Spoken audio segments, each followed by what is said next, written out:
What's up, everybody? My name is Chris, and today I want to talk to you about how YouTube earnings actually paid for the new M1 MacBook Air my partner Nicole just recently purchased for her YouTube creation journey.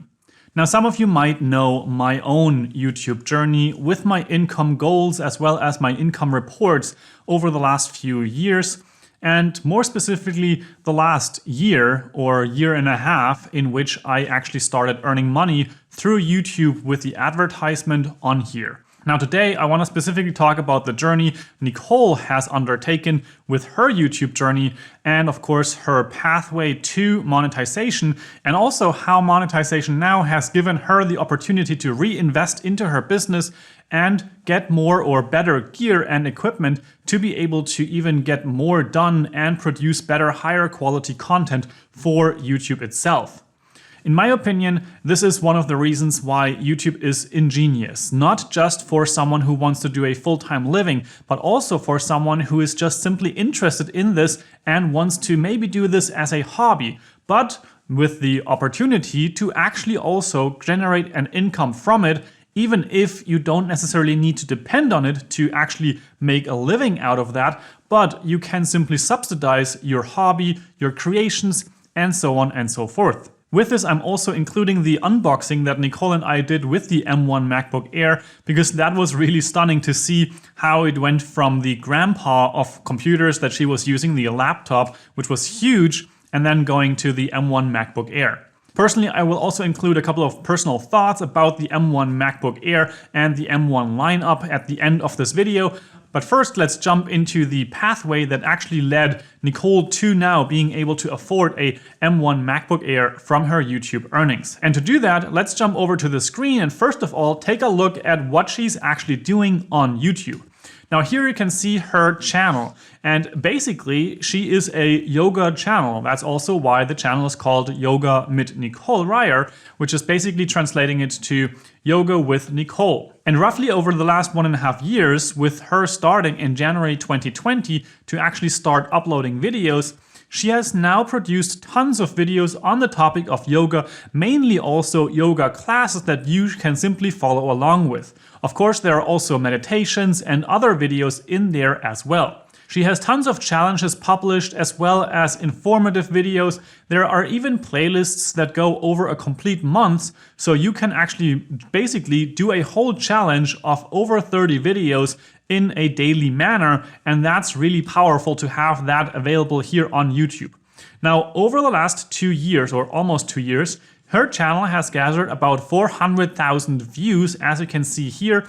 And as you can see up here, she actually started the channel on January 9th of 2020. Now, of course, that was basically right before the whole situation changed our all lives. And I think that was one of the benefits of her starting her channel at that point, because right after that, we had a time where many people were at home and with that also wanted to, for example, practice yoga.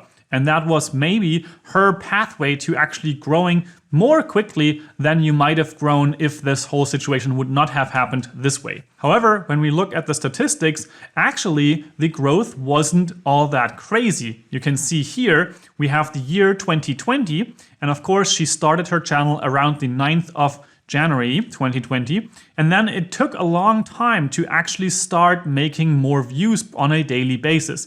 And as you can see, basically, it happened with the first whole situation when everybody had to stay home. And then you see the growth right there with the peaks as well. And then it kind of died down a little bit. And this is views that we are currently looking at. So these are basically hundreds or about 150 to 200 views on a daily basis.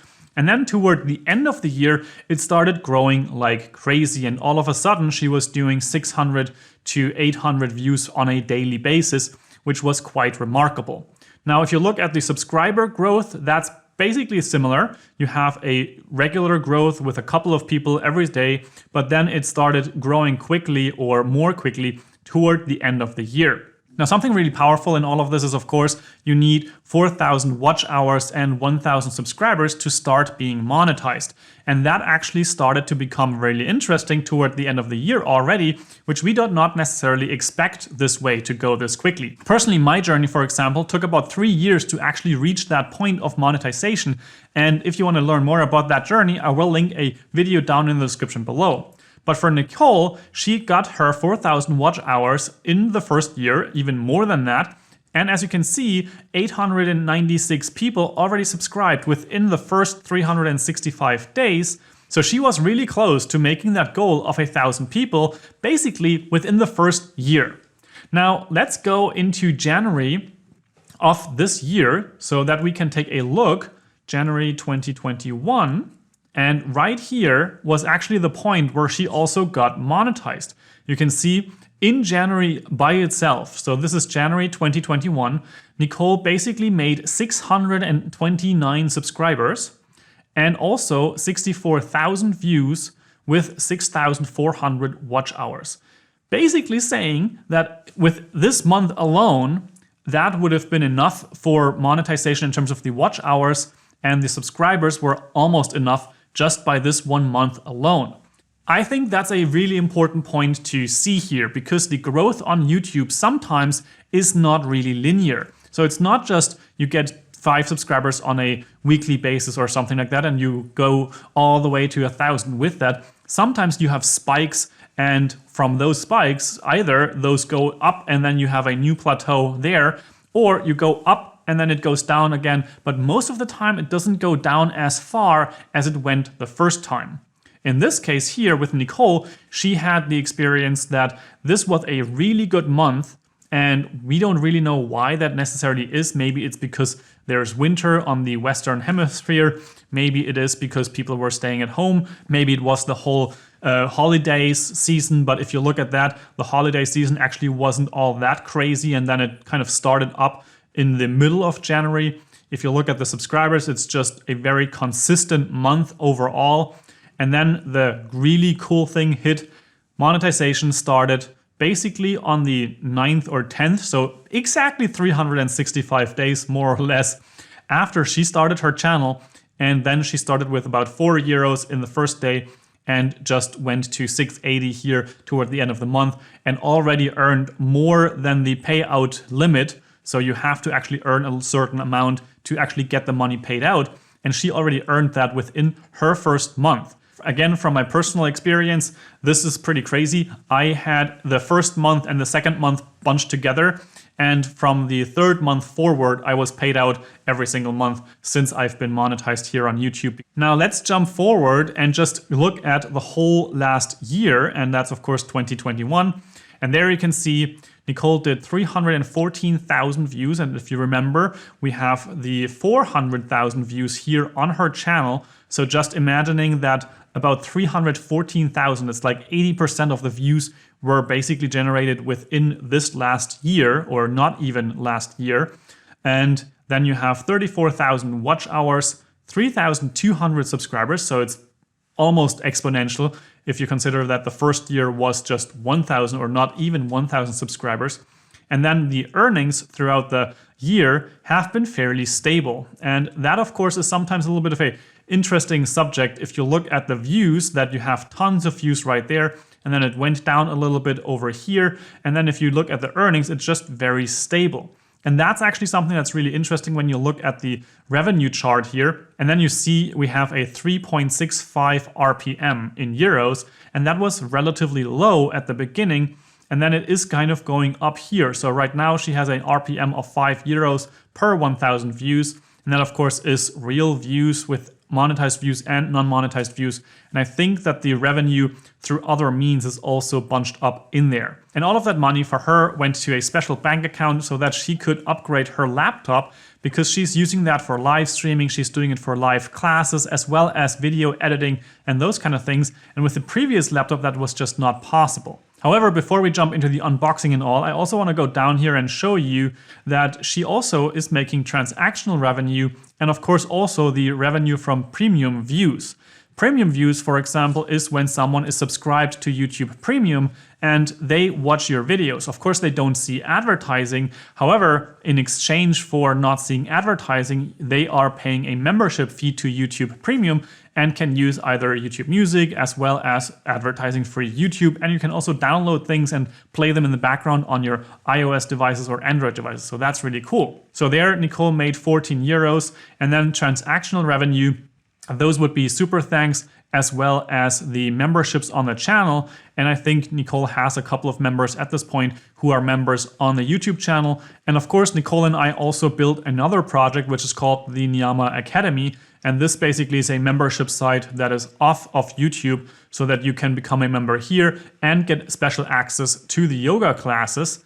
But of course, all of that is done in German, so it might not be applicable to you. But I think the journey itself is still interesting, even if you don't speak the language of this particular channel. To have a look at a channel that is completely different from what I do in terms of my content. And so yeah, just giving a bit of an interesting overview there. Now, when you look at this number here, which is the lifetime revenue of the channel, essentially because she started earning money only with the year starting, you have 1,137 euros. Now, the M1 MacBook Air she went with is the refurbished MacBook Air with the M1 in 8-chip CPU and 8-core GPU with 16 gigabytes of RAM and 512 gigabytes of storage. But you might notice already, we might have cheated a little bit in terms of the earnings, not yet already pushing through the full 1,399 euros for this refurbished MacBook Air. The short story here is essentially Apple is currently offering 0% financing, and the monthly cost is lower than the earnings Nicole is making from YouTube. So her money that she already earned, plus the next 2 or 3 months, will be covering the full expenses of this laptop. But now let's jump into the unboxing and seeing Nicole's reaction to her new laptop, and especially the difference that it made to her previous laptop, so that she can kind of get rid of that whole baggage of real heavy old laptop. So now is the big moment, the big reveal. The box just came in the mail. The magic new MacBook. And as a comparison, this is the laptop she was using for her live streams, productions and everything. It's like a 2008. I called them Grandpa. Grandpa laptop, basically.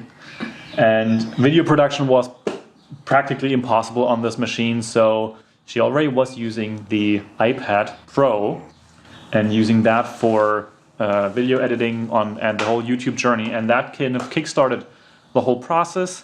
But now it is time for another upgrade to go even more professional toward a proper computer for video editing and everything, especially since also a new camera came into the mix. So let's do a bit of an unpacking, and I think Nicole will be blown away by the size and weight.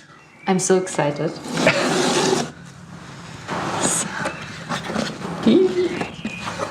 Oh my god. And it's even in a box. That's important and interesting because this is a refurbished laptop, meaning it is supposedly has already been sent out to someone and returned or something. It's like 300 euros less expensive than if you get the original, but it's from Apple and everything. Oh, there we see. It's a Apple certified refurbished. And now we have the accessories coming with a postman. So no accessories? No accessories. Another accessory. A different accessory. It's for styling her hair. The whole influencer life. But time for the first, big one. I'm super excited to open this. See, there's even a tab. You don't even need a scissor pair or something. Big moment. Ripping it open. That's really like cool. my influence with the Mac. And now the small one. It's the MacBook Air M1. Is it? Ta-da! Oh my goodness. It's the gold MacBook Air.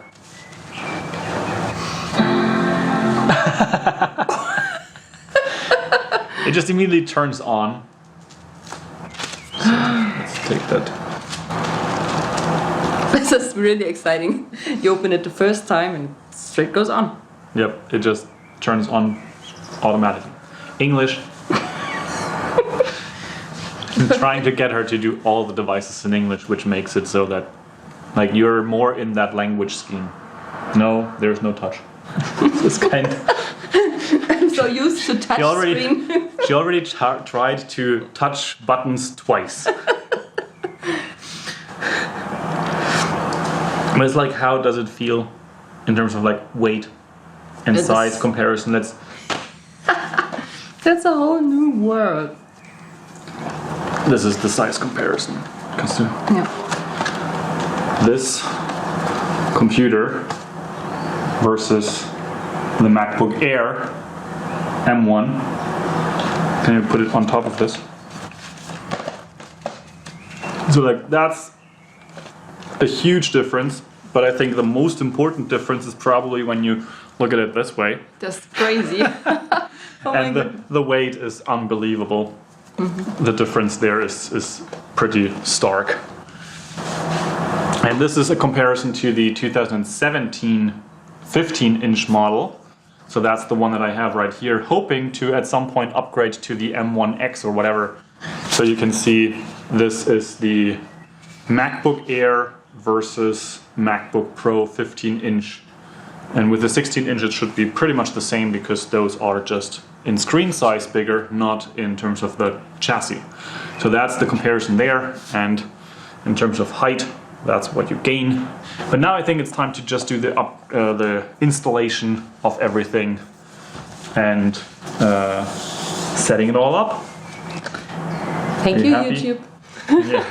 Thank you, YouTube, for providing a base and a income source that can then be used to upgrade and reinvest into the whole journey to continue the growth and have a good time. Now for me that was a really cool experience to see Nicole unbox this laptop and see the difference that it makes. Of course she's already used to my laptop from Apple, but also uses her iPad Pro, and all of that now coming together in an ecosystem. Now, my experience with this M1 MacBook Air as I set it up and also as I see Nicole work with it in Premiere Pro, as well as live streaming with OBS and working with Zoom and other things compared to what she was previously using with the Windows machine, it's a complete game changer. This M1 MacBook is incredibly fast and it works wonders with the video production as well. I'm completely blown away as to how smooth 4K footage edits on that laptop, even compared to my 16 gigabytes fully spec'd CPU and GPU of this 2017 MacBook Pro 15-inch. And she basically runs circles around me in terms of video editing performance. And that's just, for me, a absolutely mind-blowing situation. But one thing that is really interesting for me here is that the M1X lineup with that looks even more promising. And as well, knowing that, for example, Adobe has Premiere Pro natively supported now on the M1 lineup, and of course also many other programs are now natively supported on the M1 chipset already. So for me, the transition will not be as problematic as with many others that might have jumped into this really, really early. Now, I wanted to get the M1 Mac Mini. However, I am kind of glad that I waited out because for now, this laptop here still does the job really well. But I am very much looking forward to being able to edit 4K footage smoothly on a computer without having to worry about Premiere Pro crashing all the time, and of course also without having to worry about render frames or stuff like that and glitching and all of those kind of things. And I think for me, that is actually really interesting to see how equipment can be financed through the earnings from a YouTube channel. So maybe you're starting out with just a phone or something like that. Then you can, of course, also transition into higher end gear as you start earning money through YouTube. And maybe your journey is actually more quickly and you start earning more money through YouTube. I definitely know people who have done it quicker. I know people who make more money and all of those things. So it is not the end all be all. This is not the full story of all of the channels in the world, but of course it's one story and I think it's worth sharing. Now with all that said, if you have questions about this video or about the journey that I am on or Nicole is on, of course you can leave that in the comment section down below.